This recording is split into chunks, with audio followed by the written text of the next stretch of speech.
Welcome to mister Zulfiqar YouTube channel. உலகத்திலே ரொம்ப பாதுகாப்பாக இருக்கக்கூடிய ட்ரெயின் எதுனா வடகொரிய அதிபர் கிம் ஜாங் உன் அவர் பயன்படுத்தக்கூடிய அந்த ட்ரெயின் தான்.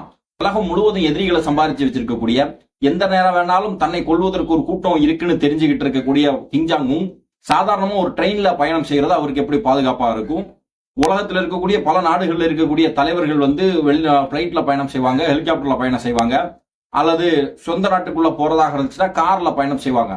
ஆனா கிம் ஜாங் உன் ஒரு சொந்தமா தனக்காக ஒரு ட்ரெயினை வச்சு பல பாதுகாப்பு அம்சங்களோட ட்ரெயின்ல பயணம் செய்யறார். அந்த ட்ரெயினுடைய பேரு டயாங்கோ. அந்த ட்ரெயினுடைய பாதுகாப்பு அம்சங்கள் என்ன, அதனுடைய வரலாறு என்ன அப்படிங்கறத பத்தி தான் இந்த வீடியோல முழுசா பார்க்க போறோம். இந்த மிஸ்டர் சுல்ஃபிகர் யூடியூப் சேனல்ல சப்ஸ்கிரைப் பண்ணாம பாக்குறவங்க சப்ஸ்கிரைப் பண்ணிக்கோங்க, பெல் பட்டனை கிளிக் பண்ணி வச்சுக்கோங்க. அப்பதான் நம்ம அடுத்தடுத்து போடக்கூடிய வீடியோக்கள் உங்களுக்கு நோட்டிபிகேஷன்ல வரும். இந்த டயாங்கோ அப்படின்னு சொல்லக்கூடிய ட்ரெயினை தான் வடகொரிய அதிபர் கிம் ஜாங் உன் பயன்படுத்தினார். உள்நாட்டில இருந்து வெளிநாடு வரைக்கும் கிட்டத்தட்ட 1000 கிலோமீட்டர்ல இருந்து 10,000 11,000 கிலோமீட்டர் தூரம் வரையிலும் இந்த ட்ரெயின்ல தான் அவர் பயணிக்காரு. அப்படி பயணிக்கிறாருன்னு சொன்னா நிச்சயமாக அந்த ட்ரெயின் பல பாதுகாப்பு அம்சங்களோட பல்வேறு வசதிகளோட இருக்கும். சோ இந்த ட்ரெயினுடைய வரலாறு என்னன்னு சொல்லி பாத்துக்கிட்டா, கிம் ஜாங் உன் இவருடைய தாத்தா ஒருத்தர் இருந்தார். அவருடைய பேர் கிம் இல் சங் ஆகட்டும். அவர் 1984 இந்த கொரியா போர் நடக்கக்கூடிய அந்த காலகட்டத்துல இந்த ட்ரெயினை அவர் உருவாக்குறார். எதற்காக சொன்னா வடகொரியா முழுவதும் பயணம் செய்வதற்கு இந்த ட்ரெயினை தான் அவர் பயன்படுத்தினார். சோ அந்த ட்ரெயினை பார்க் பண்றதுக்கு அதுக்காக தனி ஸ்டேஷன், போற இடங்கள் அவருக்கு தங்குறதுக்கான ஏற்பாடுகள் எல்லாமே அவரு செஞ்சிட்டு இருந்தாரு. அவருடைய இறப்புக்கு பிறகு அவருடைய மகன், அதாவது இப்ப இருக்கக்கூடிய வடகொரிய அதிபருடைய தந்தை கிம் ஜாங் இல் ஆட்சிக்கு வராரு. அவரும் முழுக்க முழுக்க இந்த ட்ரெயினை தான் பயன்படுத்துறாங்க. அவரை பத்தி சொல்லும்போது என்ன சொல்றாங்கன்னா, அவருக்கு விமான பயணம்னாலே பயம், அதனாலதான் அவர் முழுக்க முழுக்க இந்த ட்ரெயினை பயன்படுத்துறாரு அப்படின்னு சொல்லியிருந்தாங்க. அதை பத்தி நிறைய விஷயங்கள் தெரிஞ்சுக்கும் போது என்னன்னா, அவருக்கு விமானம் எல்லாம் பயம் இல்ல. ஆரம்ப காலகட்டத்துல அவருக்கு ட்ரெயின்ல பயணிக்கிறது பெரிய அளவுக்கு இஷ்டப்படல. அவர் எல்லா அதிபர்களையும் மாதிரி பிளைட்ல தான் செஞ்சுட்டு இருந்தாரு, ஆகாய மார்க்கமா தான் பயணம் செஞ்சுட்டு இருந்தாரு. ஒரு முறை அவர் மேல ஆகாயம் மூலமாக பயணம் செய்யும் போது ஒரு அட்டாக் நடக்குது.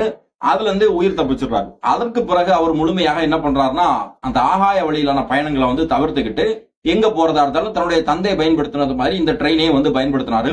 இவர் தான் இந்த டயாங்கோ அப்படிங்கிற ட்ரெயினை பல்வேறு பாதுகாப்பு அம்சங்களோட மாத்துறாரு. கிம் ஜாங் உன் 2001 அவருடைய வடகொரியால இருந்து கிட்டத்தட்ட 14,000 கிலோமீட்டர் தூரத்தில் இருக்கக்கூடிய ரஷ்யால போய் ரஷ்யாவினுடைய தலைநகர் மாஸ்கோக்கு இந்த ட்ரெயின்ல பயணம் செஞ்சிருக்கிறாரு. சோ இது உலகம் ஃபுல்லா இந்த நியூஸ் பரவுச்சு. அது கடைசி காலகட்டத்து வரையிலும் அவர் அதுலதான் பயணம் செஞ்சாரு. கடைசியா அவர் இறக்கும் போதும் இந்த ட்ரெயின்ல வச்சுதான் அவர் இறக்குறாரு. அதுக்கப்புறம் அவருடைய மகன் கிம் ஜாங் உன் இப்ப அதிபராக இருக்கக்கூடியவர் 2017 ஆட்சிக்கு வராரு. சோ இவர் ஆட்சிக்கு வந்ததுக்கு பிறகு இவர் இந்த ட்ரெயினை தான் பயன்படுத்துறாரா அப்படிங்கிற எந்த தகவலுமே யாருக்குமே இல்ல. 2018 முத முறையா இவர் இந்த ட்ரெயின்ல இருந்து பீஜிங்கு வர அந்த போட்டோ வெளியாச்சு, போட்டோ வீடியோஸ் வெளியாச்சு. சோ அதுக்கப்புறம் தான் இவர் இதை பயன்படுத்துறதாக தெரியும். இந்த ட்ரெயின்ல அப்படி என்ன பாதுகாப்பு அம்சம் இருக்குன்னா, இந்த ட்ரெயினை பொறுத்த வரைக்கும் கிட்டத்தட்ட 20 கம்பார்ட்மெண்ட், 2 இன்ஜின் கம்பார்ட்மெண்ட் இருக்கக்கூடிய ட்ரெயின். இந்த ட்ரெயின் பாத்தீங்கன்னா முழுக்க முழுக்க புல்லட் ப்ரூஃப். அதாவது பொதுவாக எல்லா தலைவர்கள் பயன்படுத்தக்கூடிய கார்கள் எல்லாம் புல்லட் ப்ரூஃப் இருக்கும். ரொம்ப கட்டியான கண்ணாடிகளை பயன்படுத்தி இருக்கக்கூடிய புல்லட் ப்ரூஃப் இருக்கும்.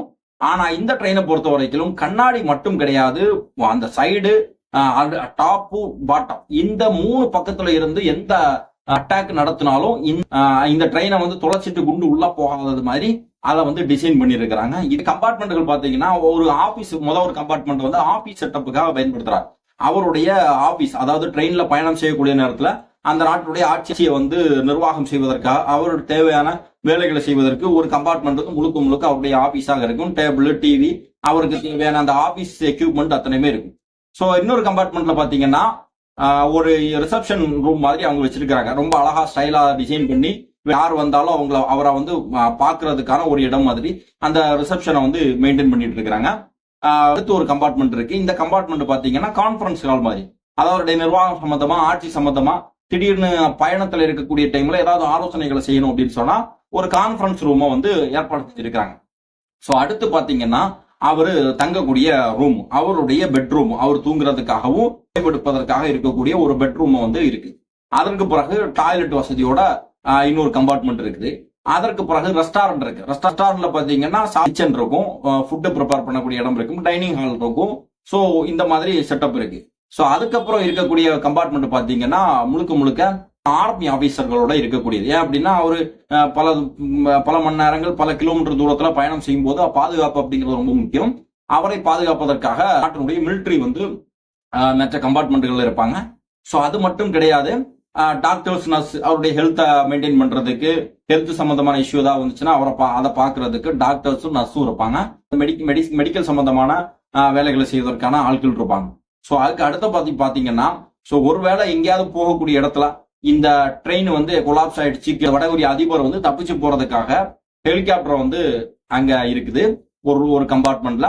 ஸோ அதுக்கப்புறம் இவர் போகக்கூடிய இடங்கள்ல ஏதாவது ஒரு ஊருக்கு போறாங்க, அதுக்கப்புறம் எல்லா இடத்துலயும் ட்ரெயின் போகாது இல்லையா, அங்க இருந்து இன்னொரு இடத்துக்கு போகணும்னா ஒரு கார் வேணும் இல்லையா, அதுக்கு அவர் சொந்தமா பயன்படுத்தக்கூடிய காரும் அந்த ட்ரெயின்ல வந்து இருக்குது. ஸோ இதுதான் முழுக்க அந்த செட்டப். அது மட்டும் கிடையாது, ட்ரெயின்ல வந்து வெளியே இருந்து யாராவது இந்த ட்ரெயின் மேல தாக்குதல் நடத்திடலாம், ஆகாய மார்க்கமாக தாக்குதல் நடத்திடலாம் அப்படின்னு நினைச்சா கூட அதையும் தடுக்கிறதுக்கு ஆன்டி ஏர்கிராப்ட் மிசைல் வரைக்கும் இந்த ட்ரெயின்ல இருக்கு. ஆனா மிக முக்கியமான விஷயம்னா, இந்த ட்ரெயினுடைய ஸ்பீடு அப்படின்னு பாத்துட்டீங்கன்னா 50 இருந்து 60 கிலோமீட்டர் பெர் ஹவர் தான் ஸ்பீடு. அதாவது இன்னைக்கு இருக்கக்கூடிய ட்ரெயின்கள் 350 360 கிலோமீட்டர் பெர் ஹவர் பயணம் செய்யக்கூடிய ஸ்பீடான அளவுக்கு ட்ரெயின் இருக்குது. ஆனா இந்த ட்ரெயின் வந்து முழுக்க 50 இருந்து 60 கிலோமீட்டர் பயணம் செய்யக்கூடிய ட்ரெயின் தான் இருக்கு. இப்ப நீங்க நினைக்கலாம், உள்ள இவ்வளவு பாதுகாப்பு வசதி இருந்து என்ன பிரயோஜனம், சோ போற இடத்துல வந்து இவருடைய ட்ரெயினுடைய பாலத்தை தகர்த்துட்டா ட்ரெயின் வந்து கொலாப்ஸ் ஆயிருமே அப்படின்னு நினைக்கலாம்.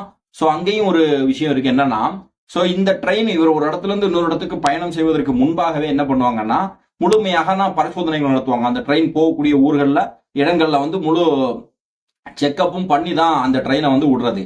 சோ அது மட்டும் கிடையாது, என்ன பண்ணுவாங்கன்னா, இந்த ட்ரெயின் இத்தனை வசதியோட இவருக்கு போகுது, இதனுடைய முன்னாலையும் பின்னாலையும் இன்னும் 2 ட்ரெயின் போகும். இந்த ட்ரெயின்ல பாத்தீங்கன்னா முழுக்க மிலிட்டரி ஆபீசர்ஸ் இருப்பாங்க, முழுக்க ஆயுதங்கள் தான் இருக்கும். சோ அப்படி இருக்கக்கூடிய காரணத்தினால எந்த இடத்துல போகும்போதாலும் சடனா இவர் மேல யாராவது ஒரு தாக்குதல் நடத்தினாலோ மற்ற ஏதாவது பிரச்சனைகள் வந்தாலும் இந்த மிலிட்டரி ஆபீசர்ஸ் வந்து முழுமையாக அவரை பாதுகாத்துக் கொள்வாங்க. அந்த அளவுக்கு பாதுகாப்பு அம்சங்கள் நிறைஞ்சிருக்குது.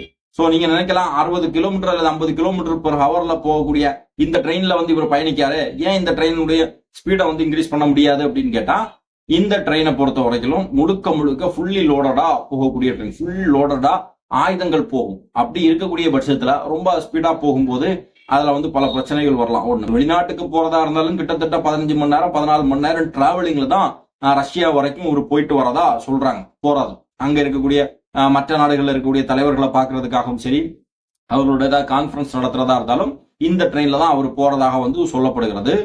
அது மட்டும் இல்ல, அவர்கிட்ட தனியா பிரைவேட் ஜெட்டு ஹெலிகாப்டர்ஸ் எல்லாம் இருக்குது. ஆனா அவர் பெரும்பாலும் பயணிப்பதற்கு இந்த ட்ரெயின்ல தான் பயன்படுத்துறதாக வந்து நியூஸ் வந்து கிடைக்குது. பல கிலோமீட்டர் ஸ்பீட்ல போகக்கூடிய எத்தனையோ வாகனங்கள்லாம் வந்ததுக்கு பிறகும் இன்னும் இவர் 50-60 கிலோமீட்டர் ஸ்பீட்ல போனா போதும் அப்படிங்கிற அடிப்படையில அதை வந்து பயன்படுத்துறாரு அப்படின்னு சொன்னா அது அவருக்கு திருப்தியாக இருக்குது. அவருக்கு போனா இது போதும் அப்படிங்கிற மைண்ட் செட்டு அவர் இருக்குது. அதனால அவர் அதை பயன்படுத்திட்டு இருக்கிறாரு. சோ இந்த வீடியோ சம்பந்தமா உங்களுடைய மேலான கருத்துக்களை பதிவு செய்யுங்கள். நன்றி.